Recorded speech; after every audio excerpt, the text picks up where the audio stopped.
That moment when you actually break up with your significant other but realize you both have your names as legal owners of the house. You know that's gonna get ugly. Hey guys, welcome back. Today we're covering the 2006 rom-com, The Breakup.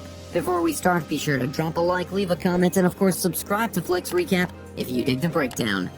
And, as a disclaimer, this video includes my own personal commentary and analysis. Alright, the movie opens to a scene of a baseball match being played by the Chicago Cubs. We see our protagonist, Gary, and his friend, Johnny, pissed off that their team is losing. However, Gary spots Brooke in the crowd and decides that one way to get her attention would be to give her a hot dog, so he buys her a couple of hot dogs and offers one to her. After the game, Gary asks Brooke if she'd like to get a drink, but she refuses and says that she's there with someone. And honestly, he's someone who's a little embarrassing to be around. As the credits roll, we see that they eventually get into a relationship and they buy a condo together, and they actually seem to be pretty happy about the whole thing. After the credits, we see that Gary has a bus tour company alongside his two brothers, Lupus and Dennis, and Gary is the host of the Tours of Chicago. Simultaneously, we see Brooke is at an art gallery where she works as she guides a customer on what to buy. That night, Brooke is at their condo making dinner as Gary comes home, confirming to the audience that they are indeed now a couple after that baseball game where they met. But Gary and Brooke are starting to have those, petty arguments that, lead to breakups. And it turns out that the dinner is for Brooke's parents, who are visiting along with Gary's parents and brothers. And after everyone leaves, Brooke and Gary get into another little tiff about how unhelpful Gary is around the house. Things escalate and Brooke tells him she doesn't want to live with him anymore. But deep inside, when Brooke is on the phone with her friend Addie, she realizes she doesn't want to break up with him. She also expects that Gary might realize how inconsiderate he is, and that he would apologize, but let's face it. Gary, being a pretty average dude, probably not likely. Gary, on the other hand, goes to his friend Johnny and rants to him, and Johnny gives him the stupidest advice possible.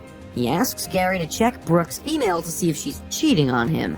Johnny suggests that since Brooke doesn't want to live with Gary anymore, he should come live with Johnny, but Gary says he can't since he paid half the money for the condo. In the next scene, Brooke goes off to work where her boss, who owns the art gallery, Marilyn Dean, asks Brooke to take the day off since she obviously has a lot on her mind and is just being a distraction at the gallery. Brooke comes back to the condo and sees that Gary has bought a pool table, something that they had argued about before and one that Brooke is against. Brooke loses it. She starts throwing Gary's stuff out of the room. Next, we see Gary going to a bowling alley where he used to play with Brooke, but remembers the time Brooke had him voted off the team to make him feel miserable. Annoyed by the memory, he goes to a nightclub instead with his brother Lupus. I have no idea why you would name a child after a terrible disease like lupus, but here he is with his brother Lupus. But he doesn't end up enjoying his time there, and he decides to go home. When he comes home and finds Brooke sketching in the living room where he's living on the futon, he asks her that she should abide by the partitions that they have agreed on and stay on her side of the room. They start talking about how problematic each other's families are.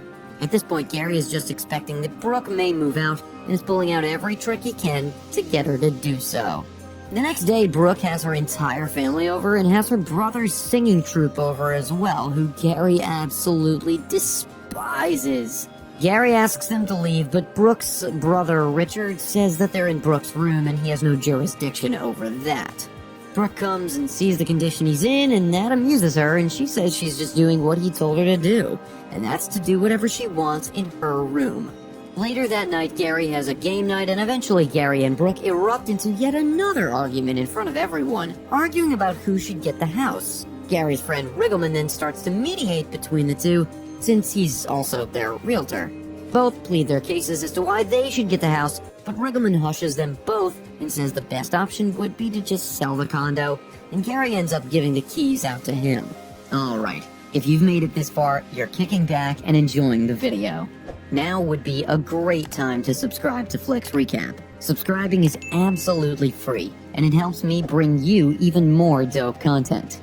Okay, plug over. Back to the recap. In the next scene, Brooke is at the gallery talking to Addie, but she's interrupted by Christopher yet again, and as Chris is trying to cheer her up, Marilyn walks in and fires him, leaving him shocked. Marilyn tells Brooke to go see her special contact at the spa and make herself more appealing to other men so that Gary has absolutely no choice. She gets herself waxed, and she decides to bear it all in front of Gary later that day. Gary has a hard time trying to ignore her. Moments later, a guy named Paul comes to pick up Brooke to take her out. And that's when it hits Gary that he actually still has feelings for Brooke and is in fact jealous right now. But lucky for him, Brooke's date is a snooze fest and asks Addie to save her from the boredom.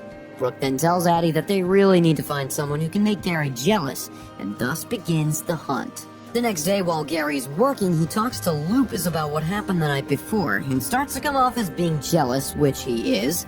Gary's other brother, Dennis, walks in and says that the condo is an asset that should not be sold. Later that night, Brooke has another guy named Mike over to take her on a date, and this one's actually pretty handsome. And Gary can visibly be seen being intimidated by him, and it's kinda sad. But unexpectedly, Mike starts to bond with Gary, and Brooke is left baffled. However, they still end up going on the date, and to combat being alone, Gary calls Lupus for a poker night and tells him to have some girls come over. Throughout Brooke's date, Mike keeps mentioning what a great guy Gary is, and Mike leaves the date midway. Gary, on the other hand, is busy playing strip poker at home.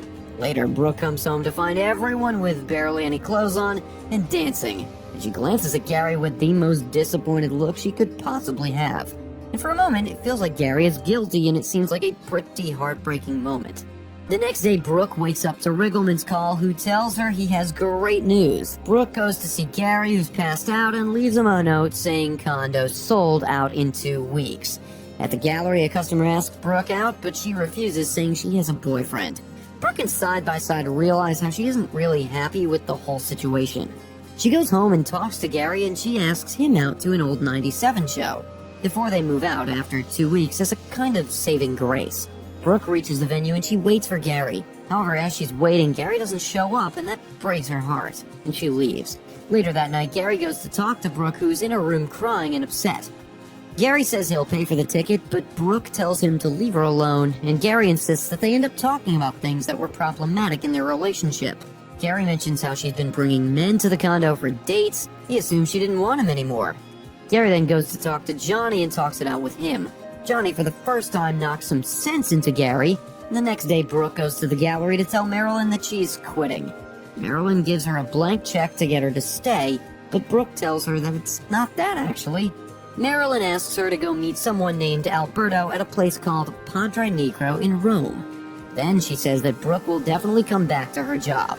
Brooke meets up with the customer from earlier, and as soon as she gets back home with him, she sees that Gary has been preparing dinner for the two of them to make up for standing her up at the concert. Gary tells Brooke how attracted he's been by the whole situation, and it hits him immediately during the first weekend after they break up. Gary pours his heart out to her, but Brooke says that she doesn't feel the same way. Gary goes out to take a walk, while it turns out the man Brooke brought was not a date. He actually just came to buy a piece of decoration from the condo off of Brooke. Gary goes to Johnny to talk about it, but Johnny yet again gives him pretty stupid advice. But thankfully for once, Gary doesn't listen. Gary goes home to find Brooke asleep, and he spends the night working on the logs that Dennis always told him to work on. Gary and Brooke clear out the condo, and Gary takes Brooke's keys from her. Gary and his brothers finally achieve the goal of using land, water, and air for the tours, and Gary is now seen conducting a tour on a boat while Brooke has seemingly gone to Rome. Time passes by, and in the wintertime, Brooke is seen to be back, and Gary runs into her. The two casually catch up, and Gary offers to give her a ride to the boat. You might expect the two of them to get back together, but actually, no, they don't. Kinda somber, but I actually really like the ending because it's real.